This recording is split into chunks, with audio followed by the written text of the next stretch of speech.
ಆತ್ಮೀಯ H16 news ಅರ್ಥಾತ್ ಸೀತಾರಾಮಕ್ಕೆ ಸ್ವಾಗತ. ನಾನು ನಿಮ್ಮ ಎಮ್ಮ ಆಯಿತು ಮಲ್ಲಪ್ಪ ಚೌತಾರ. ಆತ್ಮೀಯರೇ, ನಮ್ಮ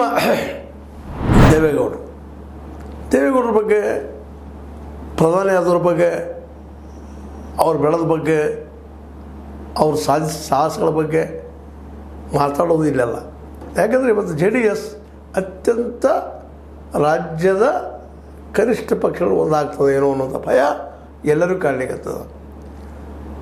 ಅದಕ್ಕಾಗಿ ಸ್ವತಃ ದೇವೇಗೌಡರು ಇವತ್ತು ಪಕ್ಷದ ಕಾರ್ಯಕರ್ತರಲ್ಲಿ, ಪಕ್ಷದ ನಾಯಕರಲ್ಲಿ ಒಂದು ಉತ್ಸಾಹ ತುಂಬಿಸುವಂಥ ಕೆಲಸ 92ನೇ ವರ್ಷದಲ್ಲಿ ಮಾಡಲಿಕ್ಕೆ ಬಂದಿದ್ದಾರೆ. ಇದು ಅವರ ಒಂದು ಸಾಹಸ ಪ್ರವೃತ್ತಿಗೆ ಮೆಚ್ಚಲೇಬೇಕು ನಾವು. ಯಾಕಂದ್ರೆ ಒಂದು ಪಾರ್ಟಿ ಕಟ್ಕೊಂಡು ಎದ್ದು ನಿಲ್ಲೋದು, ಜನರ ಹತ್ರ ಹೋಗೋದು, ಜನರಿಗೆ ಒಪ್ಸೋದು, ಇವತ್ತಿಂದ ಪಾರ್ಟಿ ಕಟ್ಟೋದು ದುಡ್ಡಿನ ಮೇಲೂ ಸ್ಪಷ್ಟ ಆಗಿಬಿಟ್ಟದ. ಯಾಕಂದ್ರೆ ಇವರು ಅನುಭವಗಳಿಂದ ಹೇಳುವಂಥ ಮಾತುಗಳು ಸುಲಭ ಅಲ್ಲ. ಒಂದು ಪಾರ್ಟಿ ಕಟ್ಟೆ ನಾವು ಗೆಲ್ತೀವಿ, ಜನಮಾನವನ್ನು ಗೆಲ್ತೀವಿ, ಮುಂದೆ ಬರ್ತೀವಿ ಅಂತ ಹೈಲಿ ಇಂಪಾಸಿಬಲ್ ಅಂಥ ಪ್ರಸಂಗದಲ್ಲಿ ಕಟ್ಟಿದ್ದಾರೆ. ಏನೋ ಅವ್ರ ಕಾರಣದಲ್ಲಿ ಇವಾಗ ಅವ್ರು ಕಟ್ಟಿದ್ದಾರೆ ಅನ್ನೋಕ್ಕಿಂತಲೂ ಹಲವರು ಕಟ್ಟಿದಂಥ ಪಾರ್ಟಿನ ತಮ್ಮದನ್ನಾಗಿ ಮಾಡ್ಕೊಂಡಿದ್ದಾರೆ.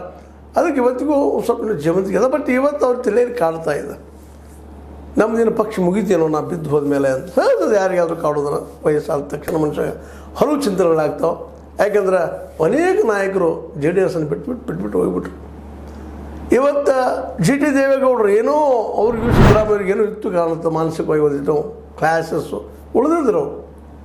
ಅವರು ಇವತ್ತು ಲಕ್ಷ್ಯ ಕೊಡ್ತಾ ಇಲ್ಲ.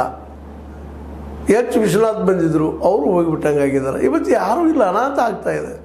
ಹೌದಪ್ಪ, ಇವರು ದೇವೇಗೌಡರು ತಮ್ಮ ಮಕ್ಕಳಷ್ಟೇ ಬೆಳೆಸ್ತಾ ಉಳಿದವ್ರು ಯಾರೂ ಬೆಳೆಸೋದಿಲ್ಲ. ಇವರು ತಮ್ಮ ಮಕ್ಕಳಿಗಾಗಿ ಅದನ್ನು ಪಾರ್ಟಿ ಕಟ್ಟಿದ್ದಾರೆ ಅನ್ನುವಂಥ ಮಾತುಗಳು ಇವತ್ತು ಇಡೀ ರಾಜ್ಯದ ತುಂಬ ಜನಜನಿತ, ಅದು ನಾಯಕರಲ್ಲೇ ಅನೇಕರು ಬಂದು ಹೋಗಿದ್ದಾರೆ.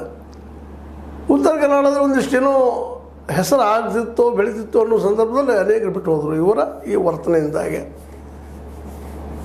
ಸಿದ್ದರಾಮಯ್ಯನಿಂದ ಬಿಟ್ಟು ಬಂದು ನಿಮಗೆ ಗೊತ್ತು, ಅವ್ರ ಬಗ್ಗೆ ಹೇಳೋ ಅವಶ್ಯಕತೆ ಇಲ್ಲ. ಇವತ್ತು ಸಿದ್ದರಾಮಯ್ಯನ ಏನಾದರೂ JDSಗೆ ಅವತ್ತು ಕುಮಾರಸ್ವಾಮಿ ಬದಲಾಗಿ ಮುಖ್ಯಮಂತ್ರಿ ಮಾಡಿದರೆ JDSಗೆ ಹಂತ ಬರ್ತಿತ್ತಾ ಅನ್ನೋ ಪ್ರಶ್ನೆ ಒಂದು ಇವತ್ತು ಭಾಳ ಜನರು ಇರ್ಬೋದು. ಇವರು ಇಲ್ಲ ನಾವು ಹಾಗೆ ಮಾಡಿಲ್ಲ, ಹೀಗೆ ಮಾಡಿಲ್ಲ. ಅನೇಕರು ಶ್ರೇಷ್ಠ ನಾಯಕರು ಇದ್ದಿರಲ್ಲ JDSನಲ್ಲ. ರಾಮಕೃಷ್ಣ ಹೆಗಡೆ ಅಂಥವರು, ಜೊತೆಗೆ ಸಿದ್ದರಾಮಯ್ಯನಂಥವರು,